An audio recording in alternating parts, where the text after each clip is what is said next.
Hello everyone. So today we are going to solve a Python program. So here we have a question that take input from user to make a list. Again, take one input from the user and search it in the list and delete that element if found.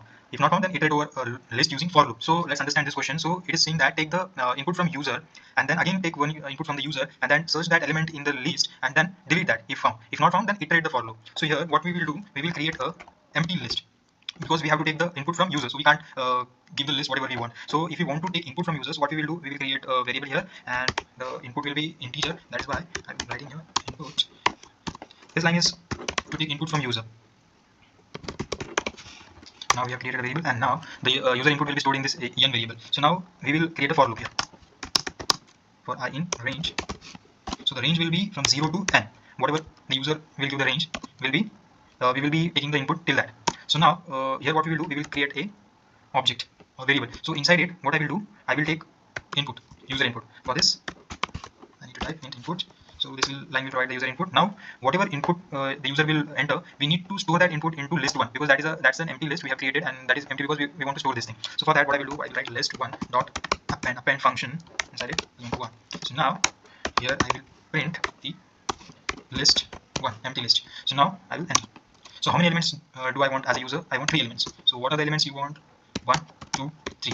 So see, firstly here we created an empty list, and in that empty list we then created a variable in which we wanted the user input. How many elements does the user want? So firstly we were asked that how many elements do you want. So we said that we want 3 elements. Then we created a for loop in which we given the range from 0 to n. That means from 0 to n, 0, 1, 2. Right, and then we created a variable here, and inside that variable we stored the user input. Now this stored user inputs we wanted to store in list one. So what we did, we use the append function. By using this append function, we stored the user input into list one. In this way, we got our list.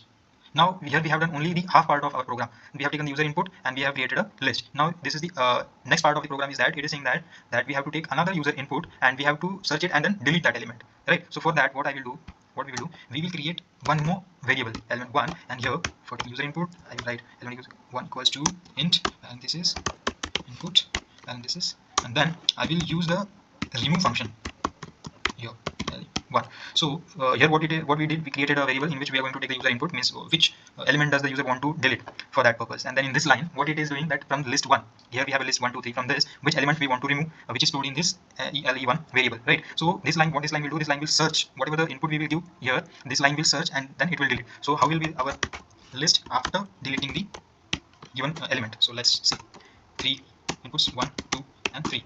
And now which element we want to remove? It is asking us. So I want to remove 1. So the list after removal of 1, here is the entities, means how many elements do user wanted. So we gave here 3 elements we wanted from 0 to n. That one, then 1, 2, 3 we given, and then it is stored in the list, empty list. And then here we created a variable, and in this variable we asked the user which element do you want to remove. So we given 1, and this line did the function of removing that element from this list. And after that we got our list, updated list. So by using this remove function, we can delete the elements from this list. So this is how we solve this program, and I hope you understand this. Thank you for this watching.